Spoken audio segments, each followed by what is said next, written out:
The tensions between the Germans and the French in this area, Alsace and Lorraine, have been high for hundreds of years. We are here at the old fort of Neuf-Brisach, built in 1697. It's a UNESCO World Heritage site, and it's a fabulous showcase of French engineering. It's an old fort town or fort commune. Many of the place names here, though, are German. Okay, so this is where the trouble begins. This is a great example. The French say they lost Brisach, or the German Breisach, on the Rhine, and so they built Neuf-Brisach, or Neuf-Brisach, this incredibly fortified city. But if you look at Breisach, I'll use the German term, it was a German imperial free city. Its local rulers, nobles and bishops were all German-speaking and aligned with German imperial authority. The cathedral is a German cathedral, and the seat of power actually comes from the German Hohenstaufen dynasty. So it's German. Now, the Germans and the French have been fighting about the territories of Alsace and Lorraine for centuries. Is it German? Is it French? But even today, as I've said, the place names are clearly German. Essensheim, Dessenheim, Weckholzheim, etc.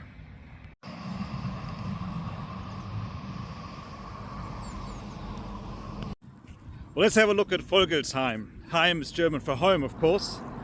And here they have a very nice train station in the Prussian style, of course.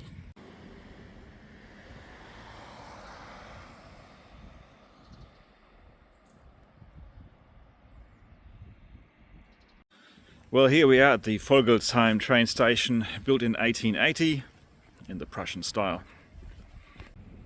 But why am I making this into such a big issue? It's because it all happened again. In World War II, the Germans and the French were fighting it out once again over the same soil that they had been fighting over for centuries.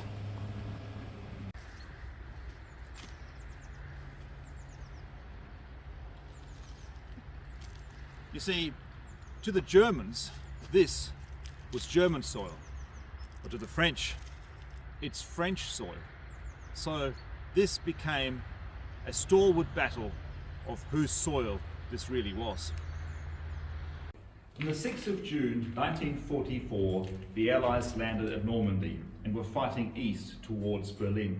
With their overwhelming resources, they were assured victory. Morale was high.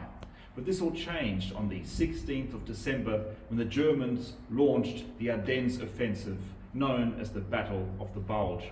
Over 400,000 soldiers, supported by over 1,400 German tanks, caught the Allies completely by surprise.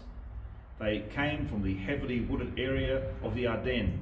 The Battle of the Bulge was, of course, a complete military disaster, with narrow bottlenecks in the French countryside, causing the German offensive nothing but trouble.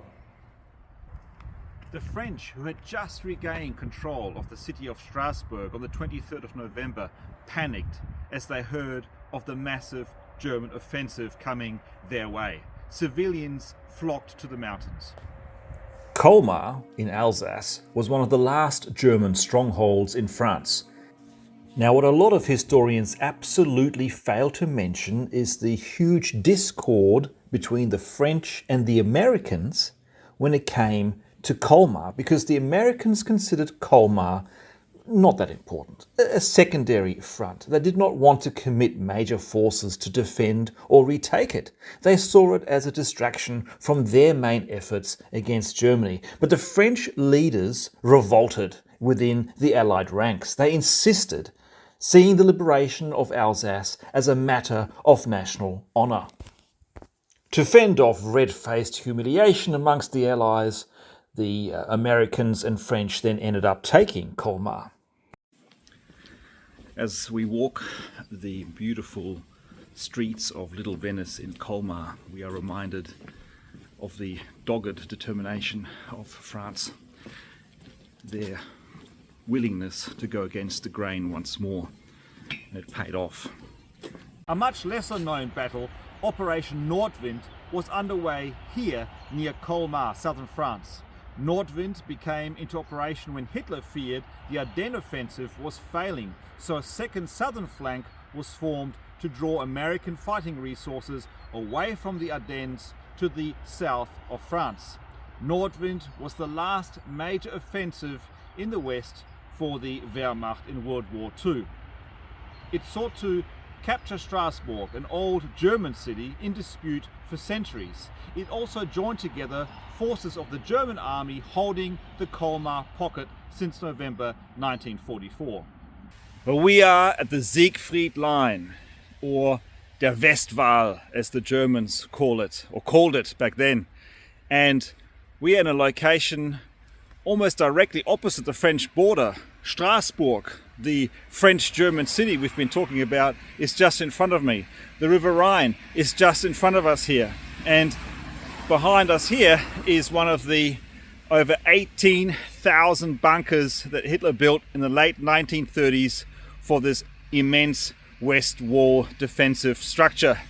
And this is where the SS divisions and Wehrmacht divisions under Himmler were gathering for this final push, this final offensive of the Germans, of the Nazis, to recapture the German Strasbourg, and also to capture, or not to capture because the Germans were holding it, but to join hands with the Germans who were holding the Colmar pocket just south from here. So let's have a look at one of these Westwall bunkers. Now let's talk a little bit about the numbering on the Siegfried Line or the West Wall. The Germans systematically numbered the bunkers to organize them across this huge line of some 630 kilometers, which stretched from the Netherlands to Switzerland. Each bunker was assigned a unique number, and that was usually sequentially within each military sector.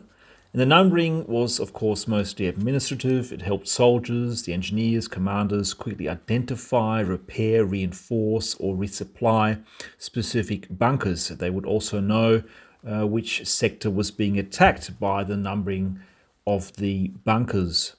The Siegfried Line was divided into many smaller sections, or Stützpunkte, or strong points, and sectors. And each sector actually had its own set of bunker numbers, starting at number 1. Each bunker was part of a command map that included the sector name and number, bunker number.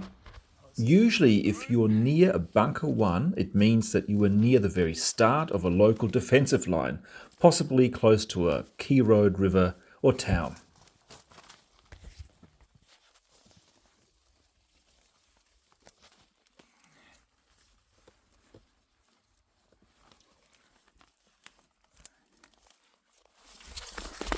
This is very, very tough. Wait. Actually sliding down the bunker face here almost.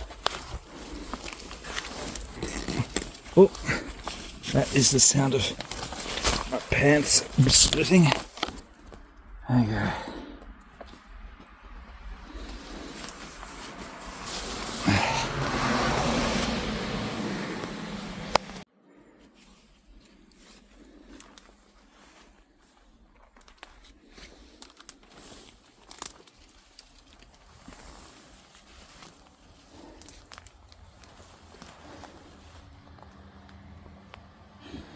Well, quite clearly, this Westwall bunker has been detonated.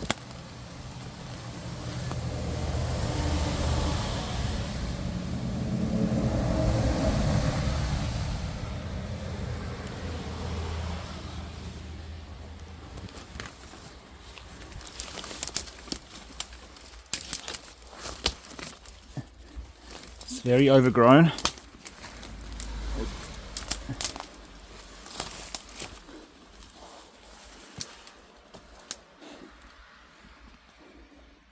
I mean, I've got to reverse the camera so you can get some scale. Here I am. And this is the roof of the bunker. I mean, it's extraordinary to think, isn't it? We've got a German defensive garrison here in the Westwall bunker system. and they would have been far and few between, because most of the troops would have been pushed east for the Russian campaign, so the Russians were coming in towards Berlin. So the West Wall was very stretched. All of a sudden, in a matter of weeks, you have the Ardennes offensive arrive. You have 400,000 German soldiers arrive, not only to the eventual surprise to the Allies, but also probably to the great surprise of the minuscule garrison of the West Wall.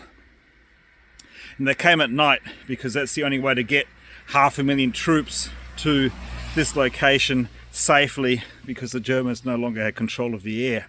So they were moving at night, and then they were hiding in these garrison areas, but also within the forests, ready to pounce with Operation Ardennes and Nordwind.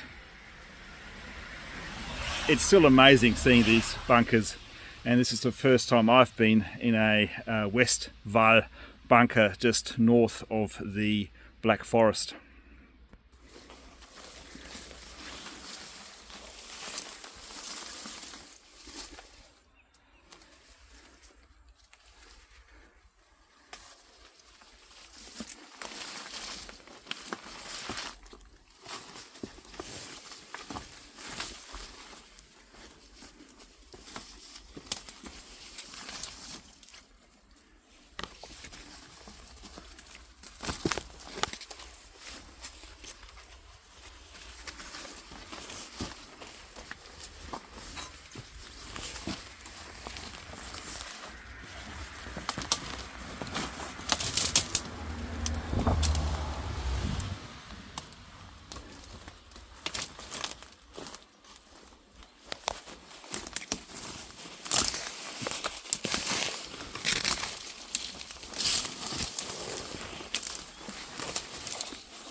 So tens of thousands took part in the Battle of Nordwind on either side. Casualties, around about 20,000 dead on either side. Making up the German contingent, well, probably was a mixed bag. We had veterans who'd been fighting forever, it seemed, who were probably a bit over it and wanted the war more or less to end. Many of the older veterans could see, well, this Hitler thing wasn't working. However, a large contingent on the German forces were the young. 16, 17, 18-year-old kids, essentially. And they had only ever known what it's like to have the Führer lead them. They had only known National Socialism. They had grown up in the Jungvolk and the Hitler Youth. And they were eager to prove themselves. So you had a very interesting mix of Wehrmacht and SS personnel. The inexperienced, eager to please youth, and the very experienced but lacking morale veterans. I think just here behind us is West Wall bunker number 8. Let's have a look.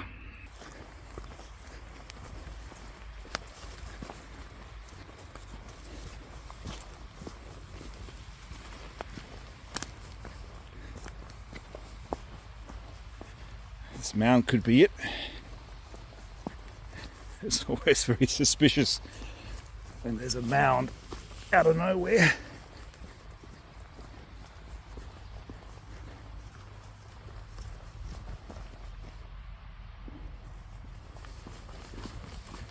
Suspicious,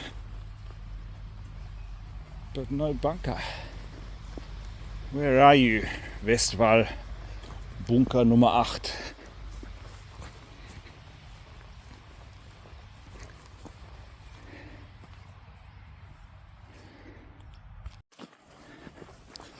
Look, I mean, Perhaps this thing is the bunker.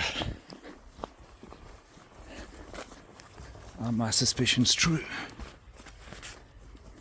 Have they just dumped earth over it? A lot of blackberries here.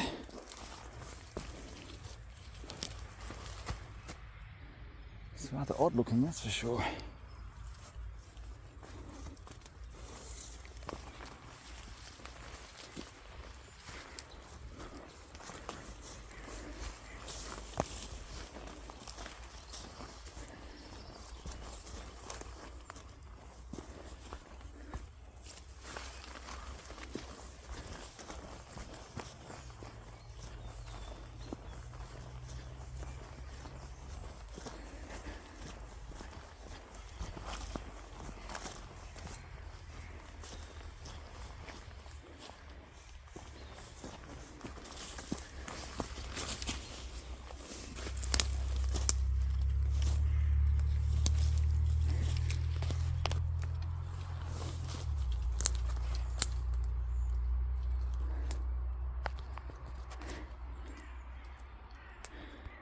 So with this particular one, there's nothing to see.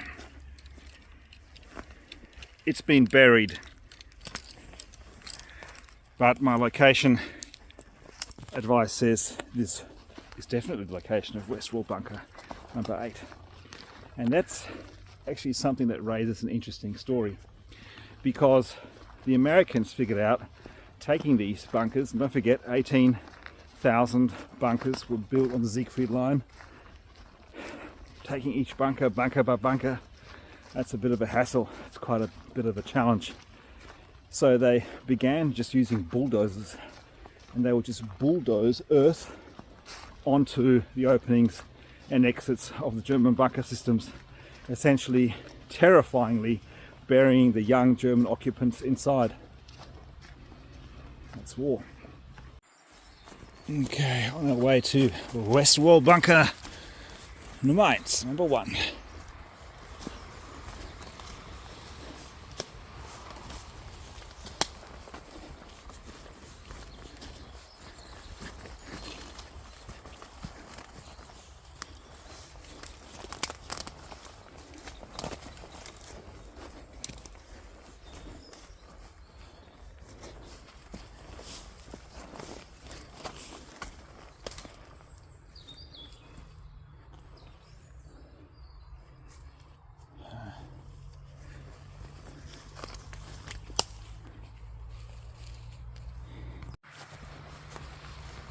It's a real quagmire here. Imagine what this place would have been like in December and January 1944 when it was snowing. Would have been absolutely freezing and miserable. Here it is. Westwall bunker number 1. Much more easily accessible than the last one.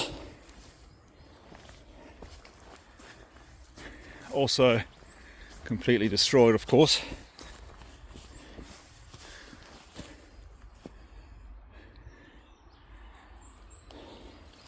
Presents today as just a mound in the landscape.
So all these bunkers had an escape hatch, which is what this thing is here.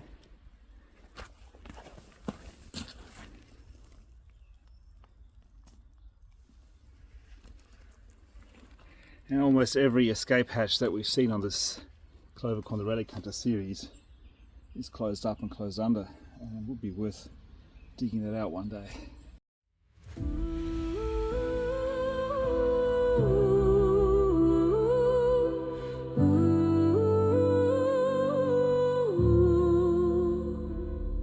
Over dragon's teeth and wire, as oak leaves fall to ground,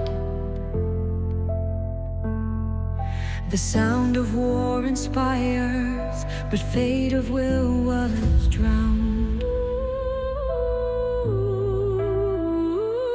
The left undermines the value of truth so dearly lost. No sacrifice remembered by the heroes he did cross. A hero is born through ashes, a form of glory. A teacher rises high, in his eyes shines the story. In defiance of lies so told, in the tears of true hearts lost, from the shadows of the lost bunker is Klovekorn the Relic Hunter.